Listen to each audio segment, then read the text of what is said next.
Assalamualaikum warahmatullahi wabarakatuh. Waalaikumsalam warahmatullahi wabarakatuh. Alhamdulillah wassalatu wassalamu ala sayyidina Rasulillah sayyidina wa maulana Muhammad ibn Abdullah wa ala alihi wa sahbihi wa mawalah.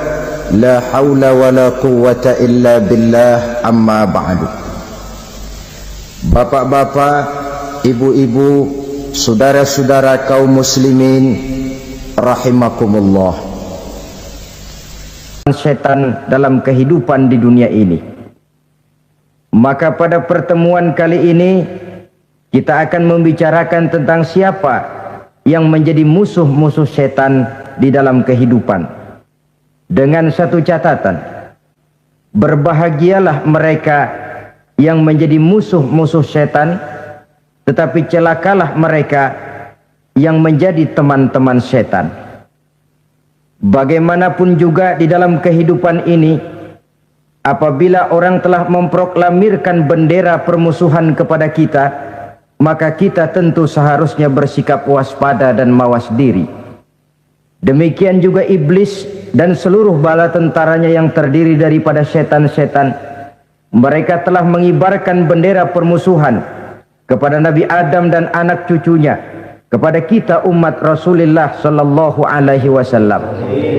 Akan sengsara dan celaka jika kepada iblis dan setan yang telah nyata-nyata mengibarkan bendera permusuhan itu kita mengadakan toleransi, mengadakan kerjasama, dan menjadi budak yang memperturutkan kemauan daripada iblis dan setan.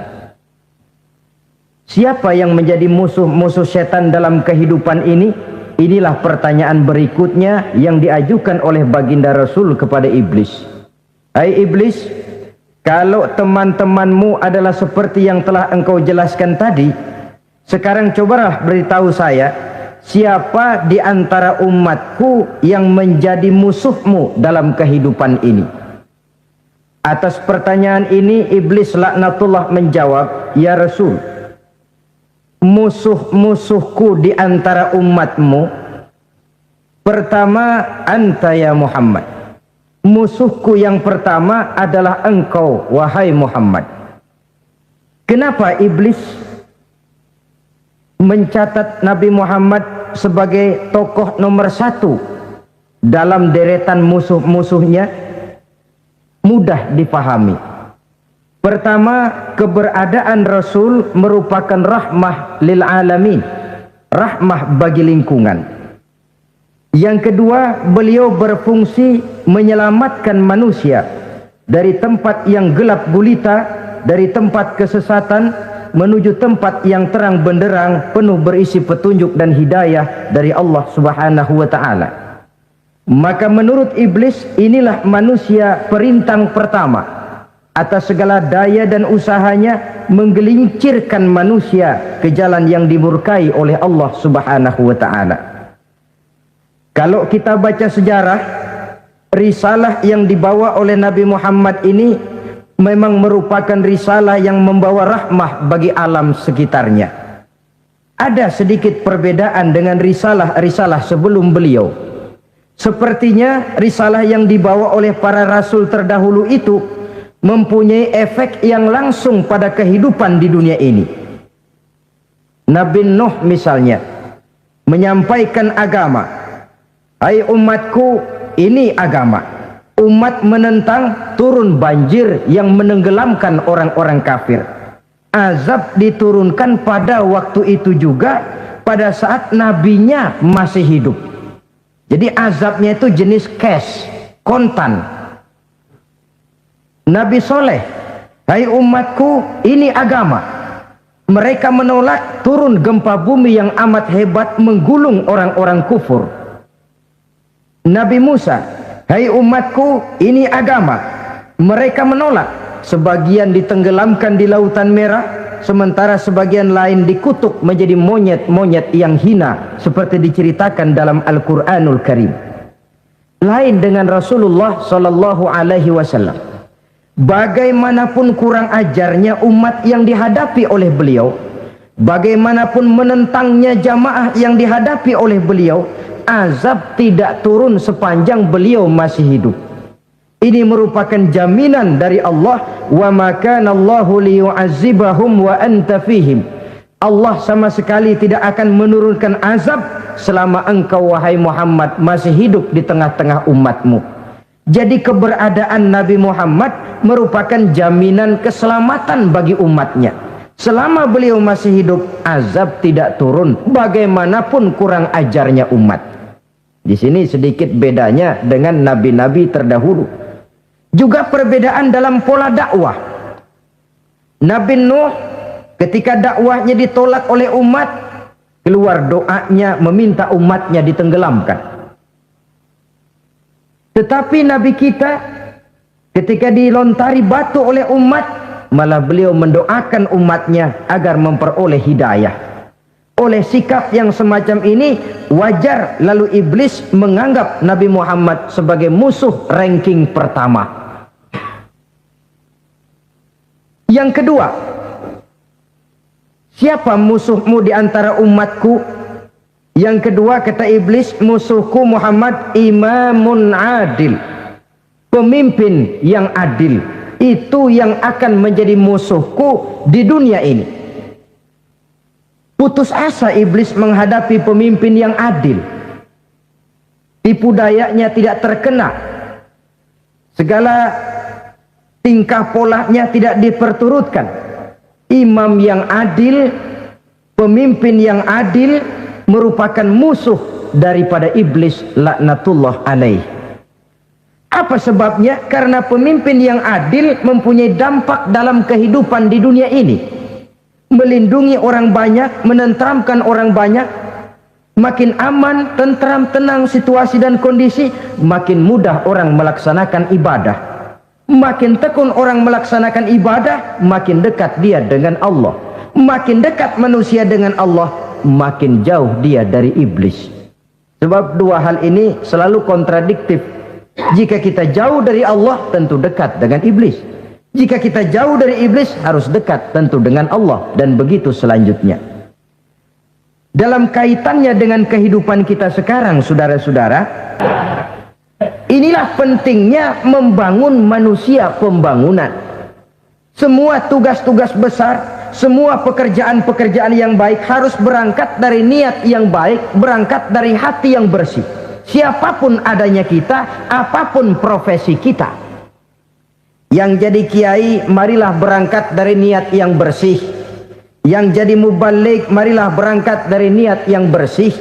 Niatnya itu mau menghidupkan Islam atau mau cari hidup jual Islam. Kalau mau menghidupkan Islam, mari sama-sama kita berjuang. Tapi kalau mau cari hidup untuk dengan menjual Islam, minggir saja daripada nanti bikin malu. Yang mengurus masjid, mari berangkat dari niat yang bersih. Ngurus masjid itu niatnya mau menghidupkan masjid atau mau cari hidup di dalam masjid. Kalau mau menghidupkan masjid, mari. Tapi kalau mau mencari hidup di dalam masjid, tolong minggir saja daripada nanti bikin aib. Yang jadi orang alim, mari berangkat dari niat yang bersih. Jangan memperjualbelikan fatwa, yang halal dikatakan haram, yang haram jadi samar-samar, nanti membingungkan umat. Berangkat dari niat yang bersih, membangun manusia pembangunan. Ini barangkali istilah yang lebih kena. Saudara-saudara kaum muslimin rahimakumullah, setiap kita pada hakikatnya punya bakat. Secara fitrah yang kita bawa, bakat apapun kita ini punya. Saudara punya bakat jadi pemimpin, saudara pun punya bakat jadi pengkhianat. Saudara punya bakat jadi orang soleh, saudara juga punya bakat jadi orang salah. Saudara punya bakat jadi orang besar, saudara pun punya bakat jadi orang hina. Seluruh bakat ada di dalam diri kita. Tinggal nanti pertumbuhannya mana yang lebih subur. Saudara punya sifat berani, saudara pun punya sifat takut. Seberani-beraninya orang mesti ada sifat takutnya. Nanti mana yang tumbuh lebih subur? Kalau takutnya tumbuh lebih subur, dia akan jadi orang penakut. Kalau beraninya yang tumbuh lebih subur, dipupuk oleh lingkungan, pendidikan dan sebagainya, dia akan tumbuh jadi orang pemberani. Oleh karena itu, agama merupakan lingkungan yang subur untuk menumbuhkan benih-benih yang baik yang kita bawa bersamaan dengan lahirnya kita ke alam dunia ini. Setiap kita, saya, saudara, punya bakat jadi pemimpin, punya bakat jadi pengkhianat, punya bakat jadi pengabdi, punya bakat jadi koruptor, punya bakat jadi pemelihara, punya bakat jadi perusak. Tinggal nanti lingkungan pendidikan yang menumbuhkan mana yang tumbuh lebih subur.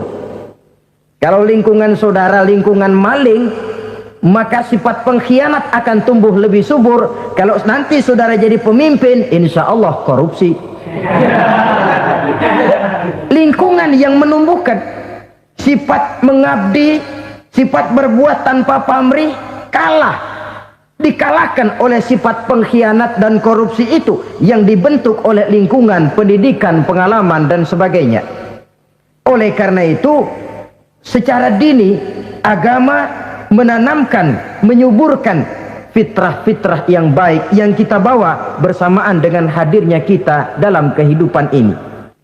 Sebab itu seorang penyair bernama Syauqi mengatakan dalam sebaik syairnya, waladatka ummuka ya ibna adam bakian wan nasu haulaka yadhakuna surura. Hai manusia, pada saat kamu dilahirkan kamu menangis dan orang lain di sekelilingmu ketawa. Kakek senyum dapat cucu baru, paman gembira dapat keponakan baru, sementara kita yang lahir menangis. Betul apa benar? Apa ada saudara yang begitu dilahirkan terus nyengir? Saya kira kabur dukunnya itu. Setiap kamu hai manusia lahir dalam keadaan menangis, orang sekelilingmu tertawa. Karena itu katakan kepada mereka yang senyum di sekelilingmu, hai manusia, pada saat saya dilahirkan saya menangis dan kamu semua tertawa. Baik manusia. Tapi nanti pada satu saat harus terjadi kebalikannya. Kalau dikala saya lahir saya menangis dan kau semua senyum, nantilah manusia. Kalau satu saat saya meninggalkan alam dunia ini, saya akan berangkat dengan senyum dan kalian semua akan berurai air mata. Kalau perlu dari Sabang sampai Merauke kibar bendera setengah tiang. Kalau perlu, jangan terbalik, kita mati melotot orang malah gembira. Karena hidup selalu membawa sifat-sifat yang merusak. Inilah orang kedua yang menjadi musuhnya iblis dan beruntung menjadi musuh iblis. Siapa? Imamun adil, pemimpin yang adil. Saudara-saudara kaum muslimin rahimakumullah. Yang ketiga musuh iblis, ghaniyun mutawadhi', orang kaya yang rendah hati, orang kaya yang tidak sombong. Kaya apa saja, baik kaya oleh karena ilmu. Orang yang kaya karena ilmu disebut orang alim.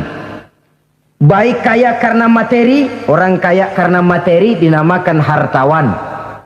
Baik kaya karena kedudukan, orang yang kaya karena kedudukan dinamakan pejabat.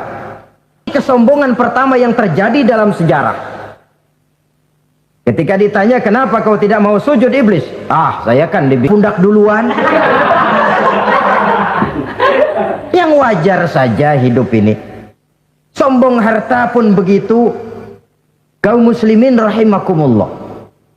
Orang kaya yang rendah hati dimusuhi oleh iblis, tapi dicintai Allah, dicintai Rasul, dicintai malaikat.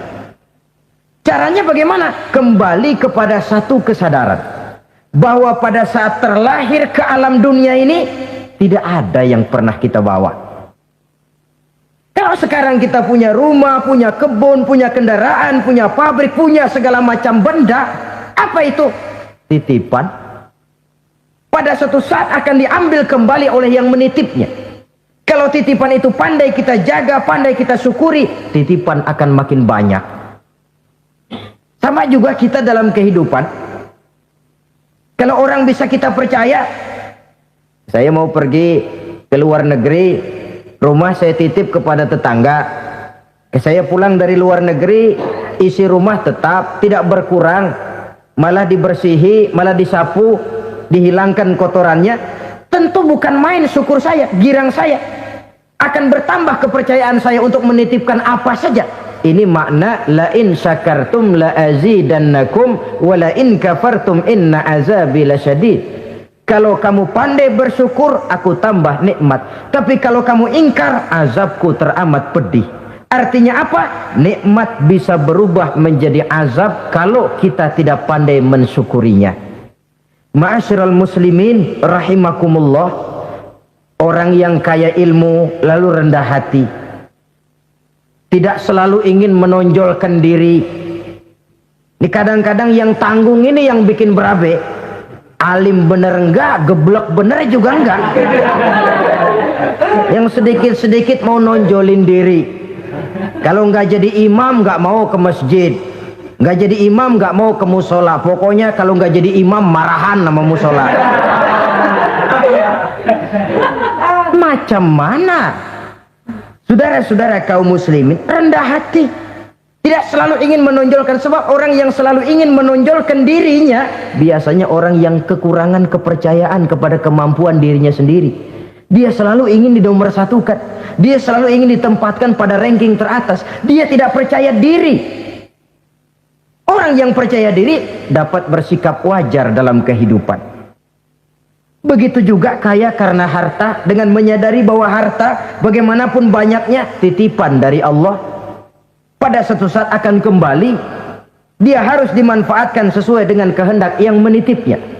Begitu juga kaya oleh karena pangkat, kedudukan dan jabatan. Pada suatu saat jabatan itu akan hilang dari diri kita.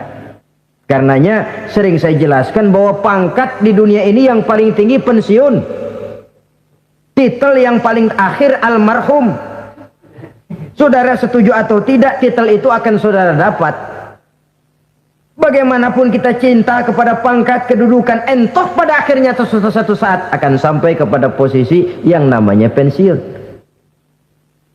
Kalau sadarlah kita kepada pemikiran ke arah sana, maka untuk mencapai kekayaan, baik kekayaan harta, kekayaan kedudukan, tidak lalu menghalalkan segala cara untuk mencapai tujuan, tapi dibatasi oleh norma dan kaedah yang harus dia taati, baik kaedah agama maupun kaedah bernegara. Inilah orang ketiga yang menjadi musuhnya iblis, orang kaya yang rendah hati, orang kaya yang tidak sombong.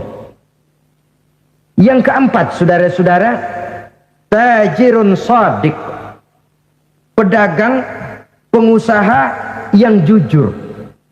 Iblis gedek betul,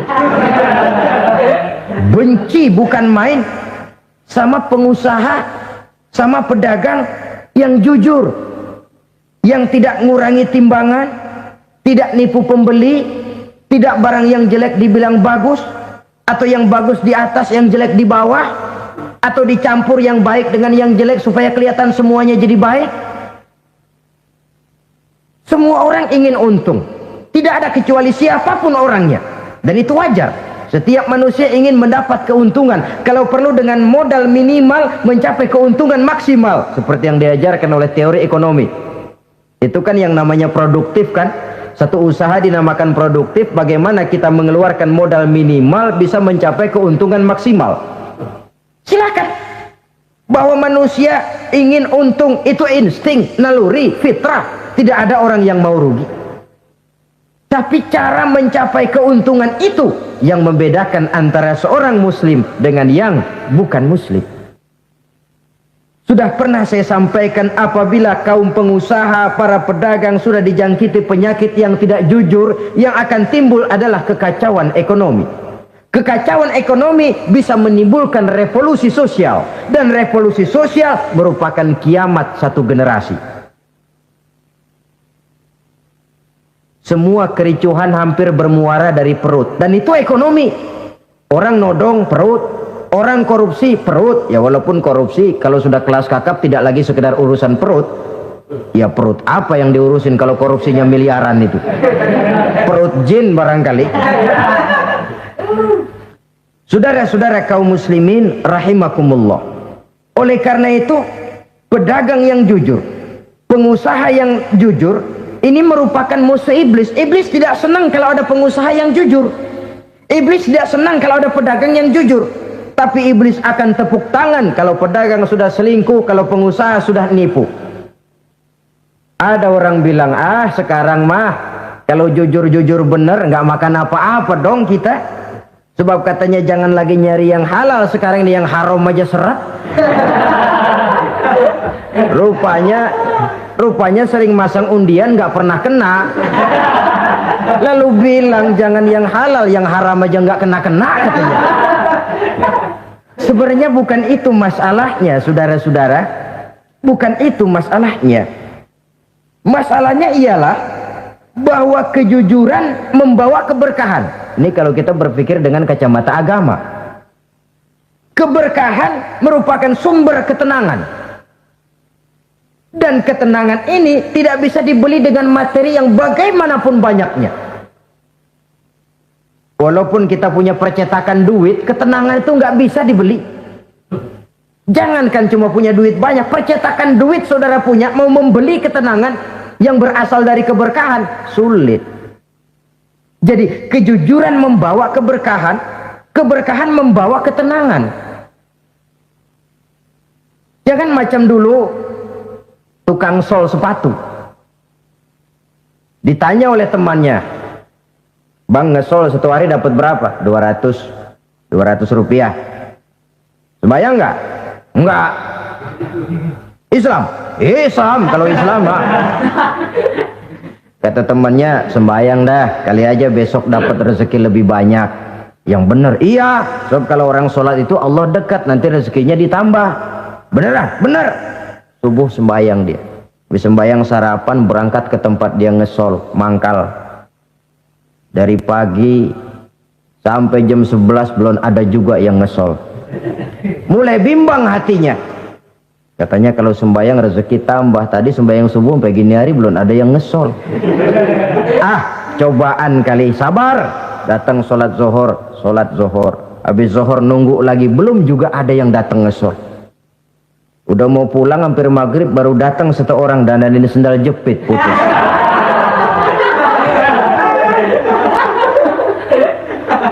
Sudah bayar 25 rupiah, pulang dia si tukang sol ini, ketemu sama temennya yang nyuruh sholat tadi.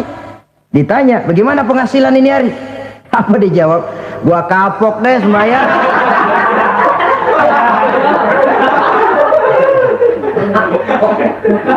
Kemarin nggak sembahyang dapat 200, sekarang begitu sembahyang jigo.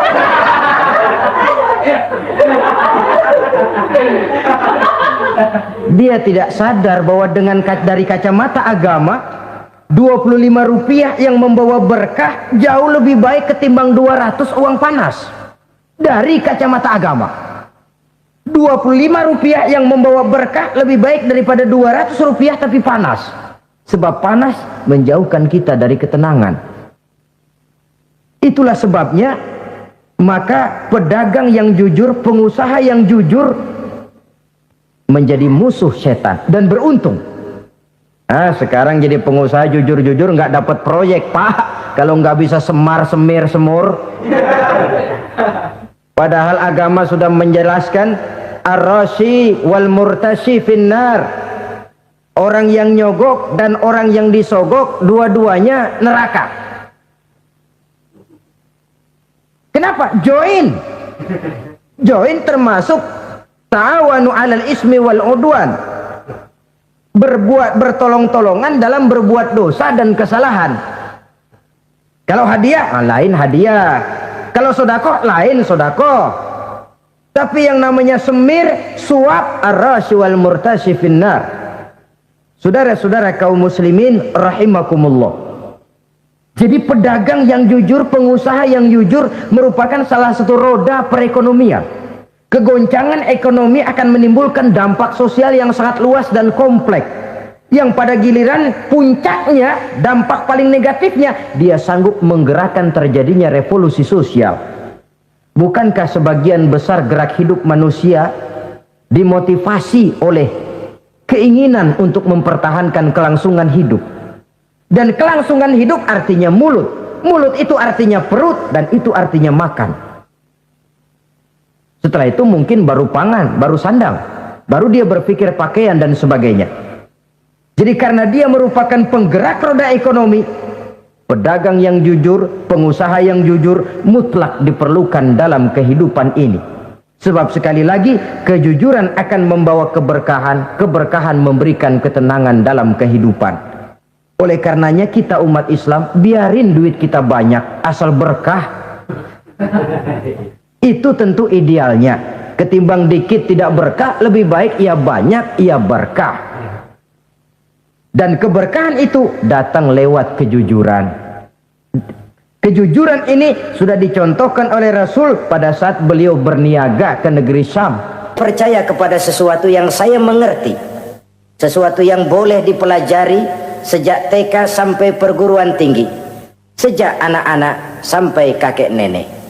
Saya bukan percaya kepada sesuatu yang saya tidak mengerti tapi yang harus saya percaya. Saya justru percaya kepada sesuatu yang memang saya mengerti.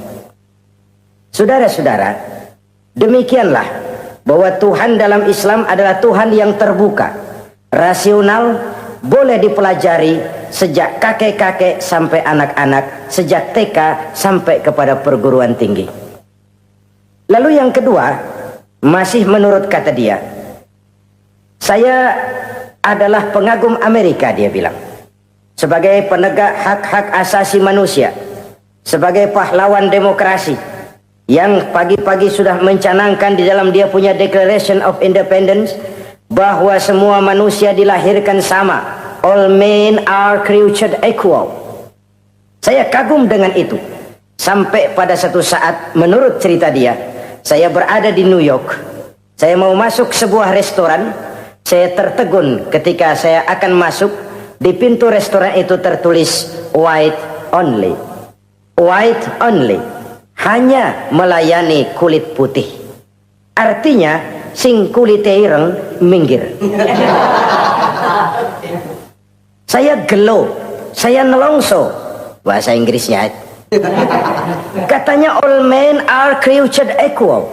Semua manusia dilahirkan sama. Lah ini kok tegel-tegele. Kok sampai hati bikin tulisan hanya melayani kulit putih. Sampai saya melihat dalam Islam ini betapa si kulit putih dan si kulit hitam duduk saling berdampingan. Masjid menjadi simbol semangat kebersamaan mereka. Siapapun masuk masjid buka sepatu. Di sana mereka menghadap ke arah yang sama, menyembah Allah Tuhan yang sama, mengikuti cara Rasul yang sama, melakukan gerak yang sama, membaca bacaan yang sama, dengan bahasa yang sama. Persaudaraan seperti inilah yang lama saya dambakan. Ini kenapa saya memilih Islam. Saudara-saudara kaum muslimin, saya ingin menggunakan cerita ini sebagai pengantar bahwa salah satu misi Islam memang membebaskan manusia dari ras diskriminasi. Nabi menyatakan, innallaha la yanzuru ila suwarikum wa amwalikum walakin yanzuru ila qulubikum wa a'malikum. Sungguh Allah tidak melihat tampangmu, Allah tidak melihat potonganmu, Allah juga tidak melihat hartamu. Yang Allah lihat adalah hati dan amal perbuatanmu. Islam membebaskan manusia dari ras diskriminasi. Dari manapun orang datang, apapun warna kulitnya, dari suku apapun ia dilahirkan, akidah mengikatnya dalam satu persaudaraan yang mesra, persaudaraan Islam. Nilai manusia dengan demikian bergantung kepada ketakwaannya.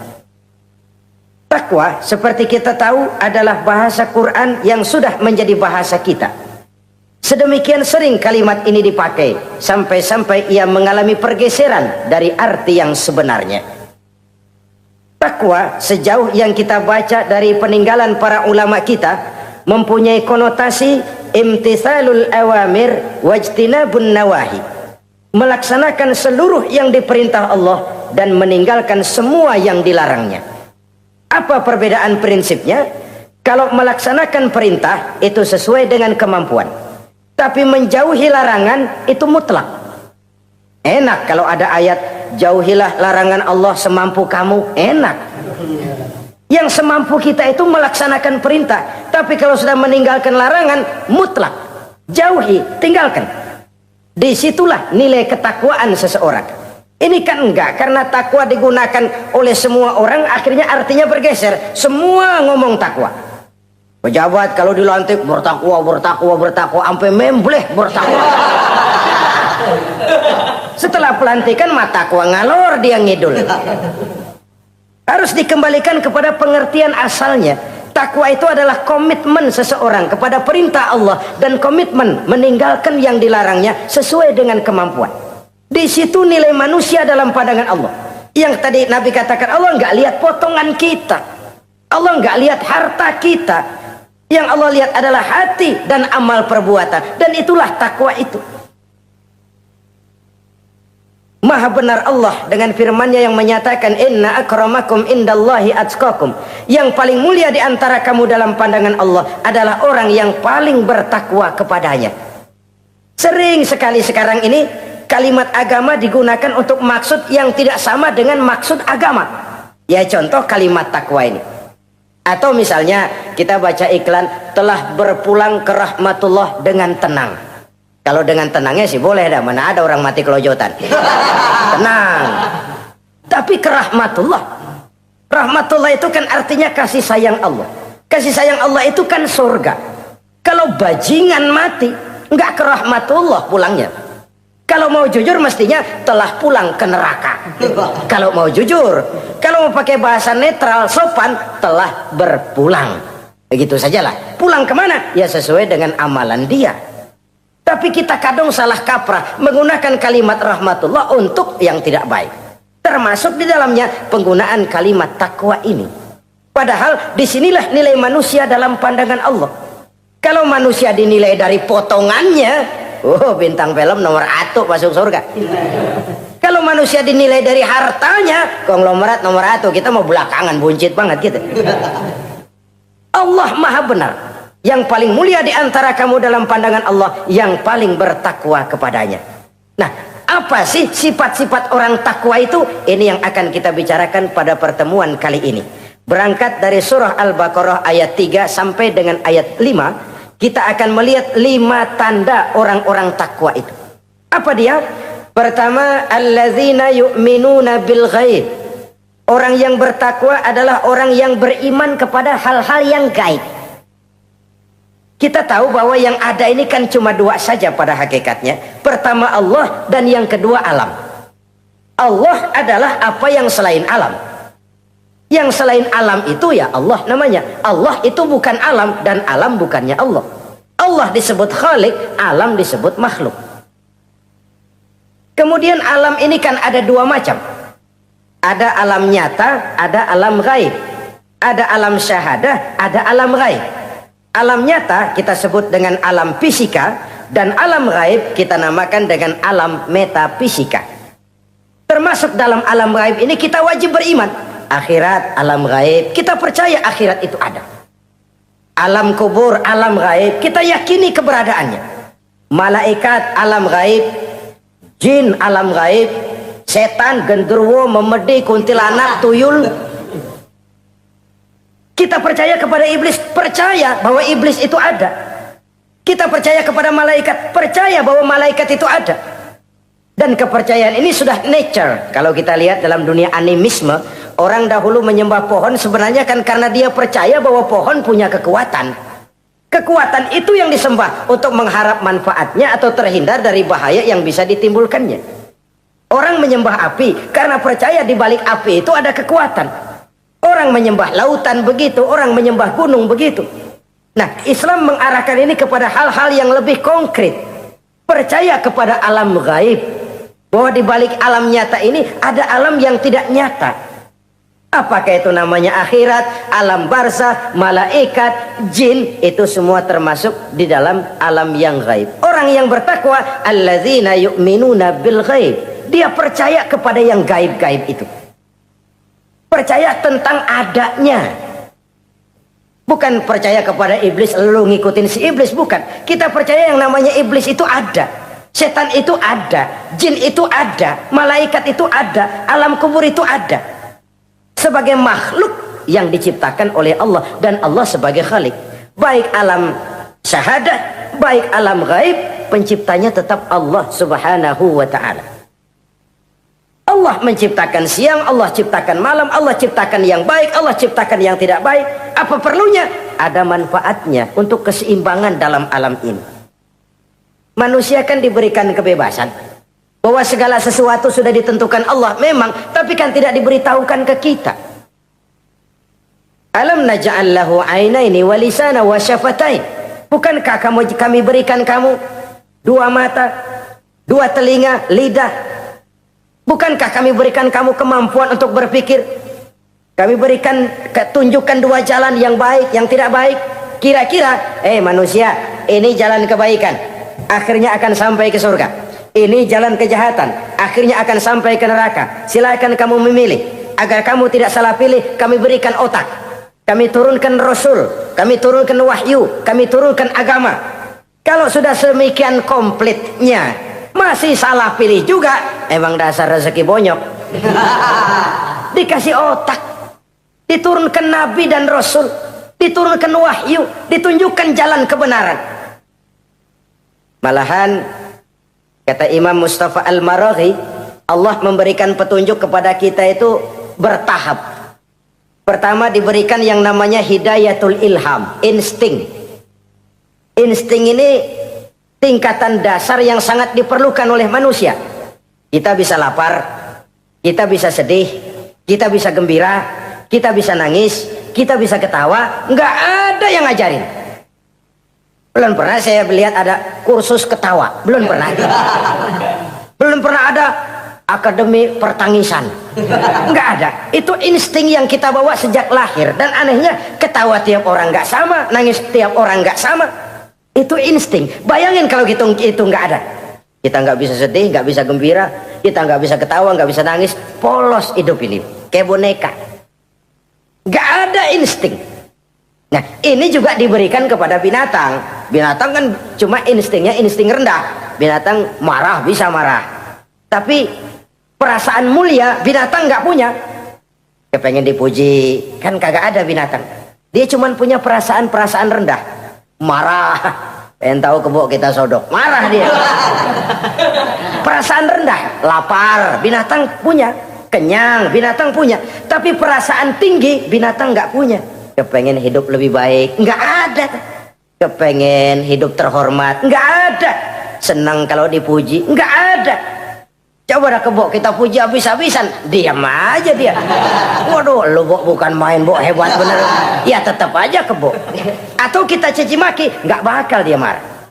Ini perasaan tinggi, ingin lebih baik, ingin lebih terhormat, senang kalau dipuji, marah kalau dicaci. Itu perasaan tinggi yang hanya diberikan kepada manusia. Manusia dipuji senang, dicaci marah. Orang kita puji walaupun wah kamu hebat bener, walaupun dia bilang ah kamu bisa aja, tapi kupingnya tetap aja mekar. Senang kalau dipuji. Insting yang rendah diberikan juga kepada binatang, tapi bukan insting yang tinggi. Ini petunjuk pertama. Dengan itu kita punya perasaan dasar untuk mengagumi, untuk sedih, untuk gembira dan sebagainya. Setelah insting kita diberikan panca indera yang kerjanya juga nggak sama. Penciuman dengan pendengaran dengan penglihatan kan nggak sama. Yang enak buat kuping belum tentu enak buat hidung. Orang buang angin kalau ditinjau dari segi bunyi enak buat kuping, tapi hidung kan kelabakan. Kerjanya nggak sama. Panca indera ini penting sebagai kesiapan untuk melayani insting. Persiapan melayani insting. Cukupkah? Tidak. Binatang juga diberikan panca indera. Bahkan kadang-kadang panca indera binatang lebih tajam daripada panca indera manusia. Nah, lalu diberikan yang ketiga, ini yang membedakan manusia dari binatang. Apa? Hidayah berupa akal, pikiran. Dengan ini, coba kita lihat. Manusia bikin rumah, burung bikin rumah. Tapi bandingkan, rumah burung dari tahun atu, ya gitu-gitu aja. Tapi rumah manusia, Masya Allah, modelnya macam-macam. Ada yang kita dari jauh nggak ngerti nih celengan apa rumah orang ini, bundar begini. Binatang bikin rumah, manusia bikin rumah. Binatang bikin rumah dengan insting, manusia bikin rumah dengan otak. Hasilnya berbeda. Manusia tidak punya sayap, tapi dengan otaknya dia bisa terbang lebih tinggi dari burung. Manusia tidak bernapas dengan insang, tapi dengan otaknya dia bisa nyelam lebih dalam daripada ikan. Ini kelebihan manusia dari binatang, diberikan otak. Belum cukup rupanya otak, karena otak ini penemuannya relatif. Apa yang dianggap hari ini benar, besok udah nggak benar. Apa yang hari ini otaknya bilang baik, besok dia bilang jelek. Apa yang hari ini otaknya bilang katakan jelek, besok dia bilang baik. Yang relatif tidak bisa dijadikan pegangan. Maka Allah lalu memberikan yang keempat. Hidayatuddin namanya. Petunjuk berupa agama. Diberikan insting, diberikan panca indera, diberikan otak, lalu diberikan agama. Turun para rasul yang 25 itu yang merupakan mata rantai yang berkaitan. Tidak terpisah. Misi samawi, semuanya sama bersumber dari Allah yang satu itu. Setelah agama datang, masih ada yang lebih penting. Apa? Hidayah yang disebut taufik. Persesuaian kehendak antara kita dengan Allah. Kalau taufik tidak datang, kalau taufik tidak dapat, Kan'an saja anak Nabi Nuh kufur. Anak Nabi tidak dapat taufik namanya itu. Agama turun, bapaknya Nabi. Bapaknya Nabi. Azar, ayahnya Nabi Allah Ibrahim, tidak mendapat taufik. Lalu Abu Jahal, Abu Lahab, pamannya Nabi, tidak mendapat taufik. Lalu istrinya Nabi Lut tidak mendapat taufik. Bayangkan ini, anak Nabi, paman Nabi, bapak Nabi, istri Nabi. Taufik inilah yang hak prerogatif Allah.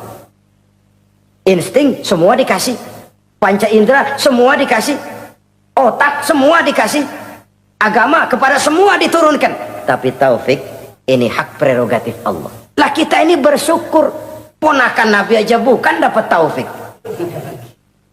Tidak sekedar mendengar Islam, mendengar agama, tapi mengikuti agama itu sendiri. Inilah institusi-institusi yang diberikan Allah kepada kita.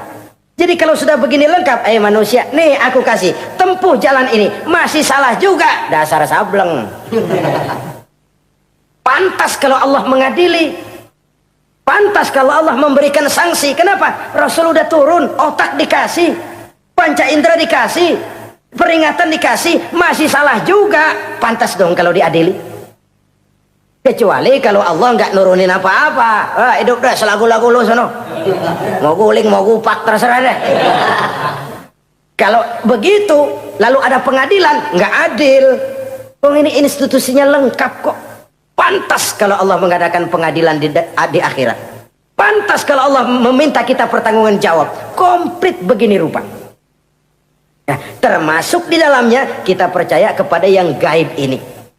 Bahwa ada yang tidak nyata di balik yang nyata ini. Ada yang kita percaya kebaikannya. Ada yang kita percaya sekedar percaya saja. Kayak setan, iblis, kita percaya adanya. Tapi kan nggak wajib ngikutin. Termasuk mempelajari ilmu-ilmunya setan, ilmu-ilmunya iblis. Tenung, santet, nujum-nujuman, ramal-ramalan, itu kan ilmu-ilmunya setan, ilmu-ilmunya iblis. Belajar saja pun jangan, belajar saja pun nggak boleh, apalagi sampai mengamalkannya. Karena tatkala kita belajar, apalagi mengamalkan, kita sudah bersekutu dengan setan dan iblis. Na'udzubillah summa na'udzubillah. Ini yang pertama. Jadi orang yang bertakwa itu sifatnya yang pertama, dia percaya kepada yang gaib. Di balik yang nyata ada yang tidak nyata. Lah, saudara-saudara, jangankan yang alam seperti ini ya, alam kubur, alam akhirat. Masih di alam nyata ini saja ada sesuatu yang hanya kita bisa rasakan tapi nggak bisa kita lihat, nggak bisa kita pegang. Contohnya angin. Ada tuh, kita rasain tapi kan nggak bisa kita pegang.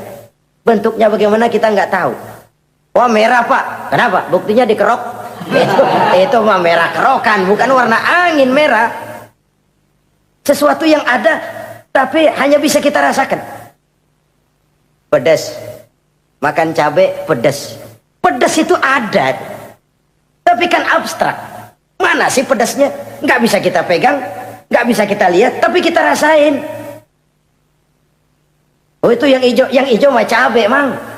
Pedasnya mana pedasnya? Sesuatu yang cuma ada rasa, tanpa bentuk, tanpa bisa kita jamah. Ini satu langkah untuk mengantar kita memahami yang gaib. Yang masih dalam alam nyata saja ada sesuatu yang kita cuma merasakan adanya, tapi kita nggak bisa lihat, kita nggak bisa pegang.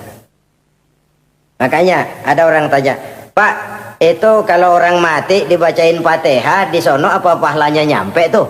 Saya jawab, kalau ente nggak percaya mati dulu dah. Mati dulu, bacain Fatihah, tungguin di sono.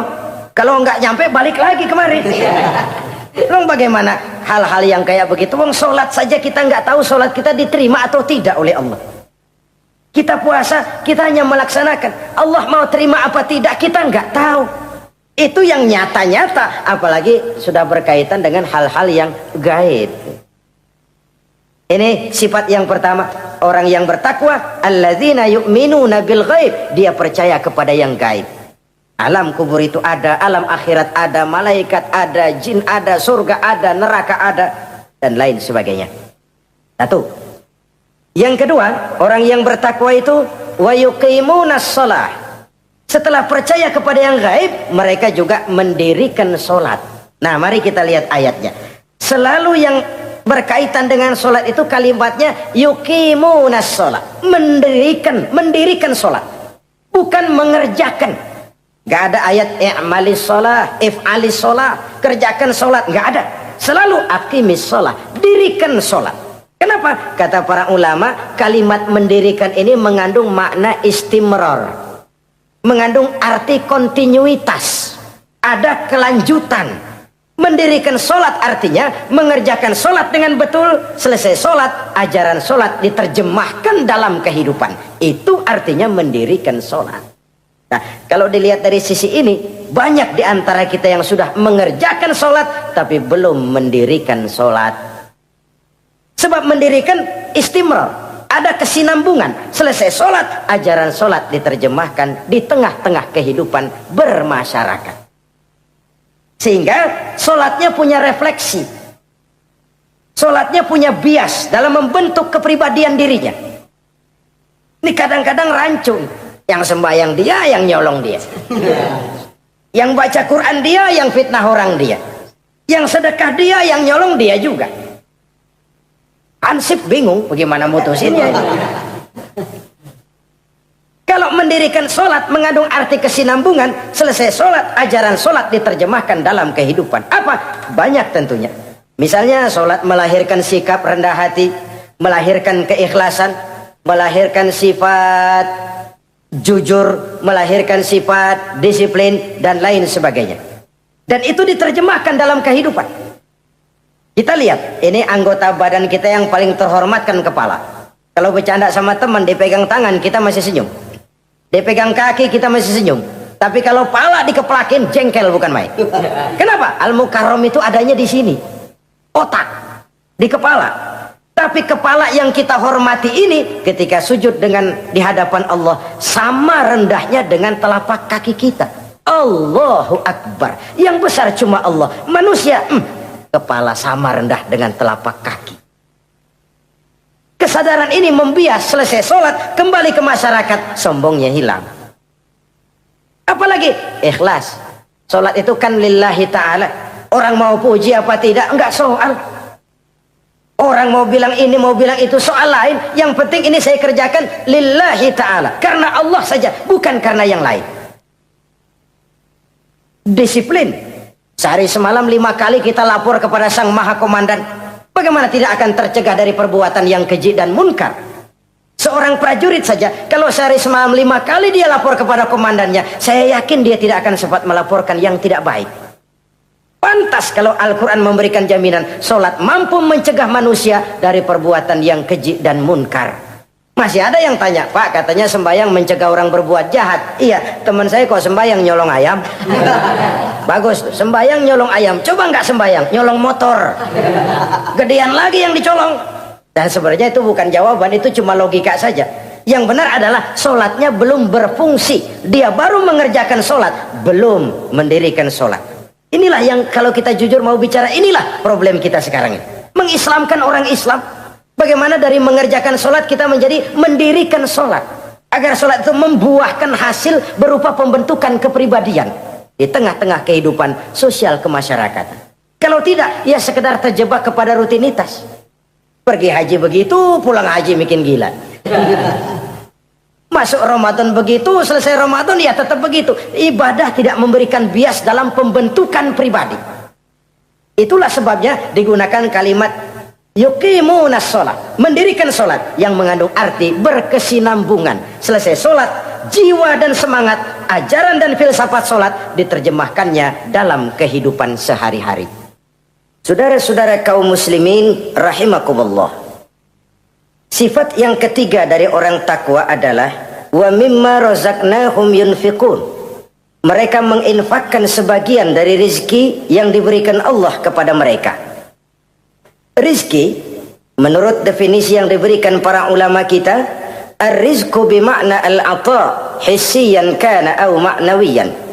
Rizki adalah pemberian, baik yang abstrak maupun yang konkret.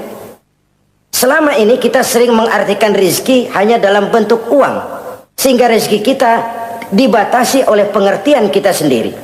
Padahal tidak cuma uang, ilmu adalah rizki, jabatan dan kedudukan adalah rizki, otoritas dan wibawa juga rizki, anak, istri, suami juga rizki. Ketika ayat ini mengatakan wa mimma razaqnahum yunfiqun, mereka menginfakkan sebagian dari rizki, yang dimaksud di sini adalah rizki yang konkret dalam bentuk materi, uang, benda dan lain sebagainya. Orang yang bertakwa sadar benar, dari Allah rizki datang, ke jalan Allah rizki dibelanjakan.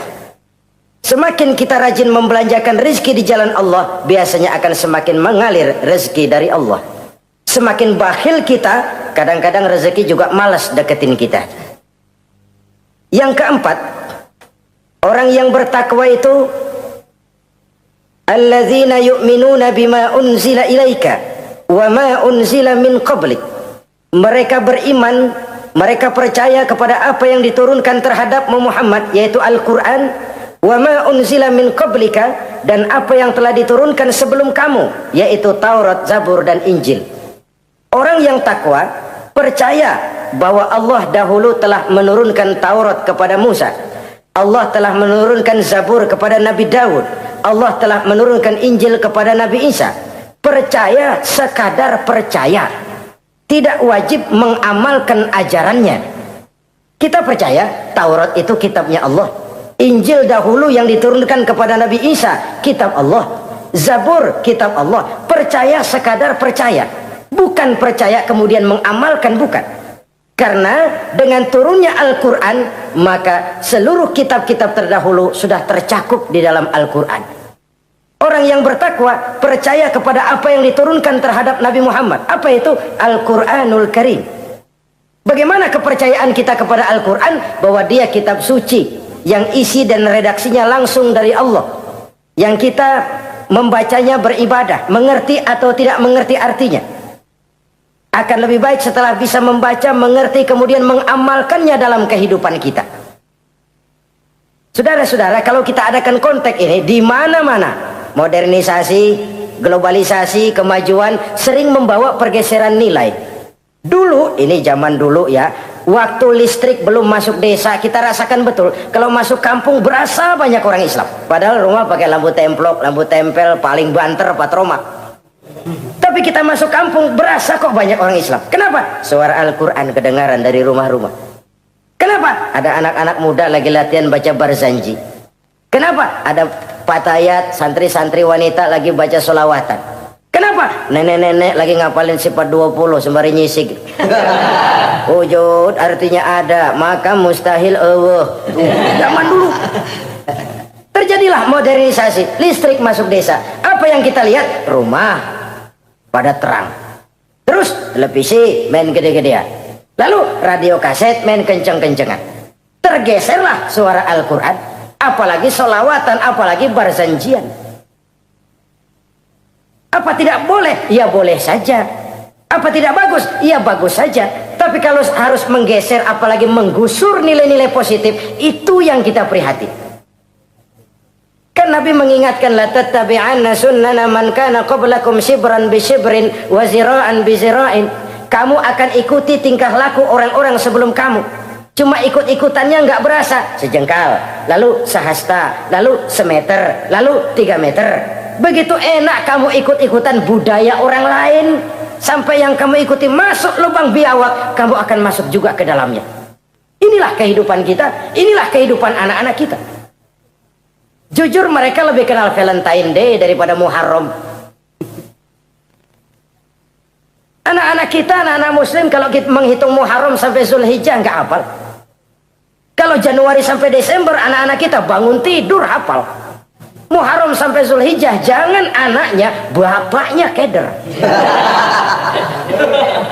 Kita hanyut oleh budaya-budaya yang, ya bukan saya katakan bukan tidak baik, tapi kalau harus menggeser, apalagi menggusur yang ada kaitannya dengan nilai agama, ini kan ironi.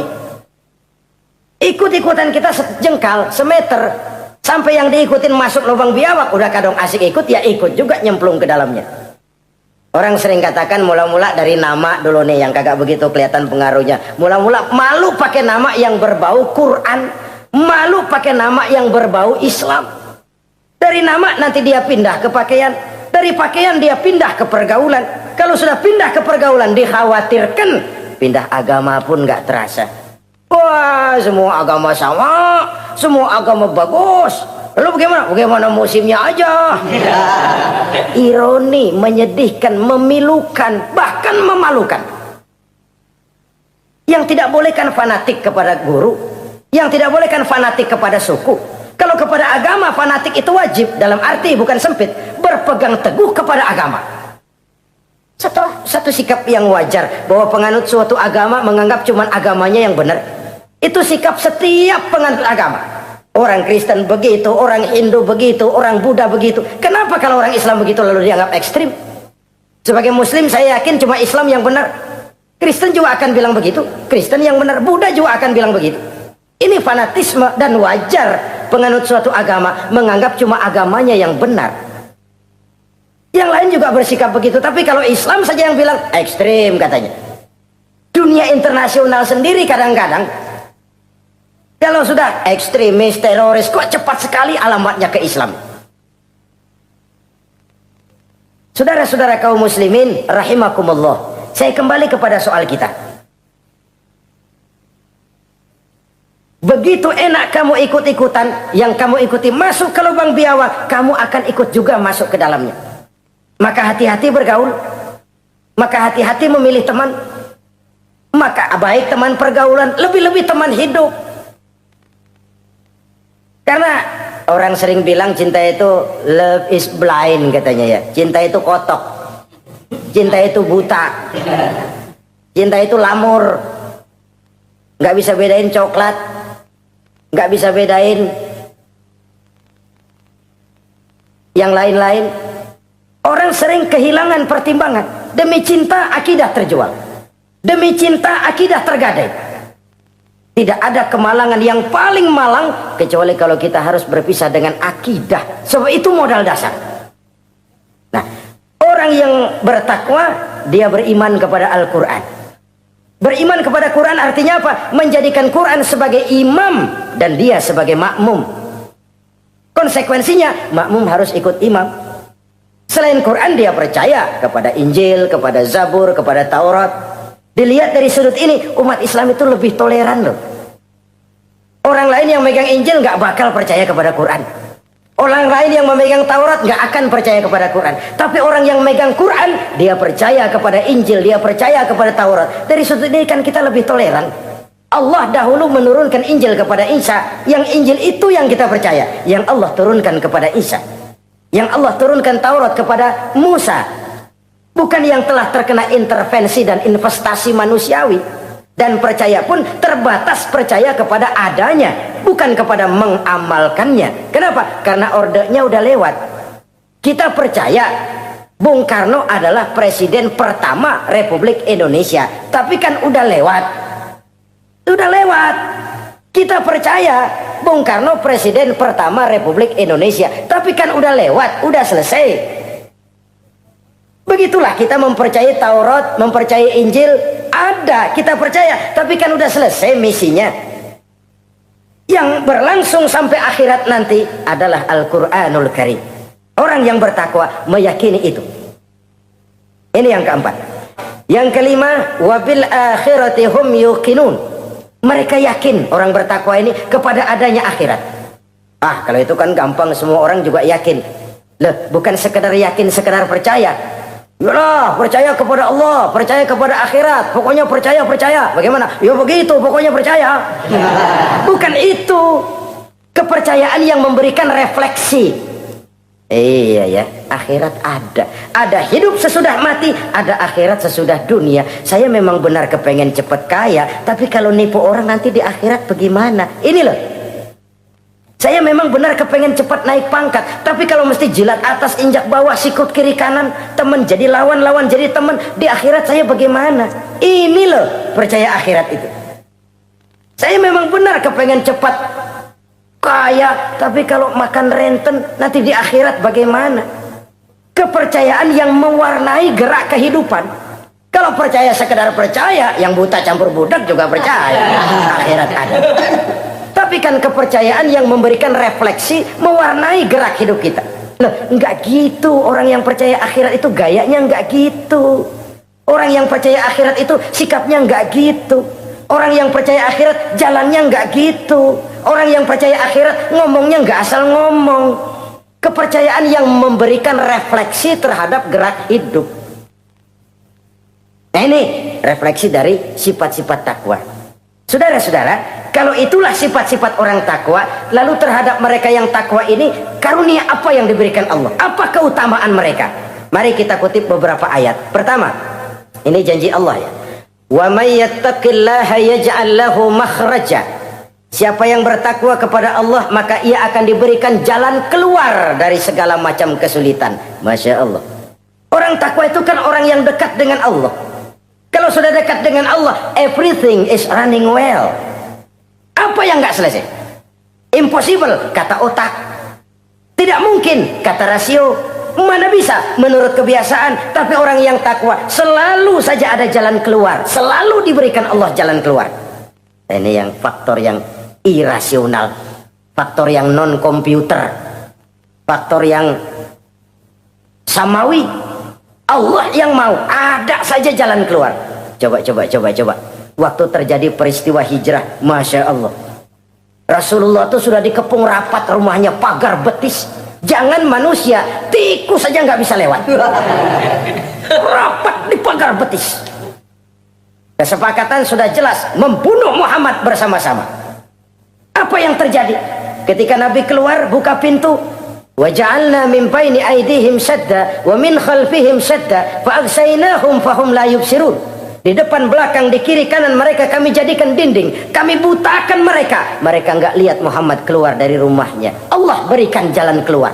Padahal Quraisy siaga satu, pita merah, apel siap, mata menteleng, Nabi lewat enggak kelihatan. Persis ikan bandeng. Ikan bandeng kan melotot, colok diam aja. Enggak lihat apa-apa. Ya ja'allahu makhraja. Allah berikan jalan keluar dari berbagai macam kesulitan. Sesuatu yang menurut kita, aduh udah dah, nyerah dah, nggak bisa dah. Tapi orang yang takwa kepada Allah, Allah janji, Allah lah yang janji ini. Ya ja'allahu makhraja. Allah akan berikan jalan keluar dari segala macam kesulitan. Kenapa? Dia dekat dengan Allah. Orang yang kayak begitu yang kita takut itu. Doanya ngebul kata anak-anak. Permohonannya didengar, ratapannya dipenuhi. Allah berikan dia jalan keluar, ada saja jalan keluarnya. Ini keistimewaan pertama dari orang yang takwa itu. Lah kalau Allah yang ngasih jalan keluar, siapa yang bisa mencegah jalan orang kayak begitu? Di pagar betis lolos, di Gua Sur Quraisy sampai ke Gua Sur mencari Nabi. Kalau mereka nengok aja kelihatan. Apa yang terjadi? Dilalah, dadakan. Burung bertelur di bibir goa, laba-laba bikin sarang di bibir goa. Quraisy mikir kalau Muhammad masuk kemari telur berantakan, rumah laba-laba hancur nih, nggak mungkin dia ke sini, cari ke tempat lain. Rumah laba-laba yang rapuh menggagalkan usaha Quraisy yang gagah perkasa. Ya ja'allahu makhraja. Allah berikan jalan keluar. Ini yang pertama. Yang kedua, wa yarzuqhu min haitsu la yahtasib. Allah berikan rezeki dia, orang yang takwa ini, dari jalan yang tidak disangka-sangka. Rezekinya mengalir. Kenapa? Dia dekat dengan Allah. Allah maha kaya. Kadang-kadang nih orang kerjaannya sujud doang, mengangkat tangan, rezekinya ada aja. Allah yang kaya, Allah yang maha tahu. Orang yang takwa walaupun gajinya kagak ada, penghasilannya gede. Allah yang memberi. Jangan lupa itu, ada gaji ada penghasilan. Kalau gaji kan ada ukurannya. Kadang-kadang ada orang gajinya kecil, penghasilannya gede. Uangnya jadi lurah musim gusuran.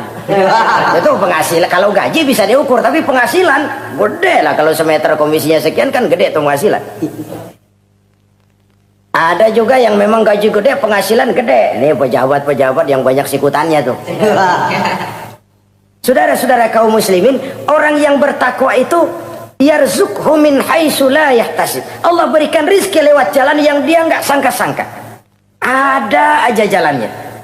Nggak punya duit tapi haji bisa pergi. Nggak punya duit tapi ya hidupnya wajar. Tamu datang balahan.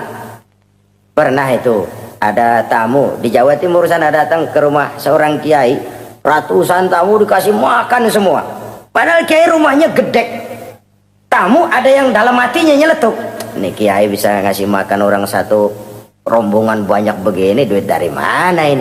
Dalam hatinya. Disamperin sama kiai, kamu jangan buruk sangka, ini rezeki halal. Bukan cuma rezeki, dia bisa ngerti hati orang. Mukasyafah, Allah bukakan apa yang Allah nggak bukakan buat orang lain. Ini karunia, dan itu hanya mungkin dengan takwa. Itu tadi, komitmen kepada perintah Allah, menjauhi larangannya. Mukasyafah, dibukakan pintu oleh Allah. Dia bisa lihat yang orang nggak lihat, dia bisa tahu yang orang lain nggak tahu. Udah nggak bisa main-main kalau ketemu orang begini. Ini udah high class ini di sisi Allah. Ini yang kedua, rezekinya ngalir lewat jalan yang nggak sangka-sangka. Yang ketiga, wa may yattaqillaha yaj'al lahu min amrihi yusra. Orang yang bertakwa kepada Allah, Allah jadikan urusannya gampang. Allah mudahkan urusannya. Masya Allah. Kalau Allah yang sudah mudahkan, siapa sih yang bisa bikin sulit? Allah yang gampangin urusannya. Orang mana yang bisa bikin sulit? Boleh manusia merencana, mempersulit, memblokir segala macam. Tapi kalau Allah gampangin, jalan tuh urusan. Boleh manusia merancang. Tapi kalau Allah mau, apa yang nggak mungkin? Satu kampung orang mau jatuhin kita. Kalau Allah mau angkat, naik. Satu negara orang mau naikin kita. Kalau Allah mau turunin, nyungsep. Tu'izzu man tasya wa tuzillu man tasya. Allah muliakan siapa yang dikehendakinya, Allah rendahkan siapa yang dikehendakinya. Saudara-saudara kaum muslimin rahimakumullah, dimudahkan urusan orang yang takwa itu. Jadi kalau ingin urusan kita dimudahkan oleh Allah, konsepnya cuma takwa. Kembali kepada komitmen, laksanakan yang diperintah, jauhi yang dilarang. Itu saja. Apalagi keutamaan orang takwa itu, wa may yattaqillaha yukaffir anhu sayyi'atihi wa yu'azzim lahu ajra. Siapa yang bertakwa kepada Allah, dihapuskan segala kesalahannya yang sudah lalu. Masya Allah. Dihapuskan kesalahannya. Bahwa manusia punya salah, ya manusiawi. Tapi ada hadis menyatakan, ikuti perbuatan salahmu dengan kebaikan. Niscaya kebaikan itu akan menghapus kesalahan kamu. Kalau dulu kita makan harta orang dengan zalim, kita nggak sempat minta maaf, tuh orang udah mati. Bagaimana caranya? Perbanyak sedekah. Mudah-mudahan sedekah ini menutupi kesalahan kita yang lalu memakan harta orang dengan cara yang zalim. Ikuti perbuatan salah dengan kebaikan. Niscaya kebaikan itu akan menghapus kesalahan kamu. Nah ini orang yang bertakwa, dihapuskan kesalahannya oleh Allah. Direhabilitir. Dia lakukan pemutihan, yang melakukan pemutihan Allah. Kalau dosa sudah dihapuskan, Masya Allah. Coba. Ada hadis menyatakan, siapa orang baca Bismillahirrahmanirrahim, maka dia bisa lewat di atas air. Beku itu air. Bismillah saja bisa jalan di air. Ini Bismillahnya orang yang bagaimana? Nih. Bismillahnya orang yang bobotnya ringan. Bobotnya ringan, dia bisa jalan di air. Kenapa bobotnya ringan? Dosanya pemutihan. Model kita 16 kali baca bismillah, lewat di empang kelelep aja. Bobot kita kelewat berat oleh lapisan-lapisan dosa. Makin banyak dosa, makin berat bobot. Lalu bagaimana kita mau mendapat kemudahan dari berbagai urusan? Bung, dosa kita berlipat-lipat. Kata Imam Ghazali, hati itu kayak kaca, bening pada asalnya. Itu kan fitrah. Tiap kali kita berbuat dosa, noda, plek, plek, plek. Tapi orang yang rajin istighfar, orang yang rajin berbuat baik, noda itu dia bersihin tuh, dia lap, rek.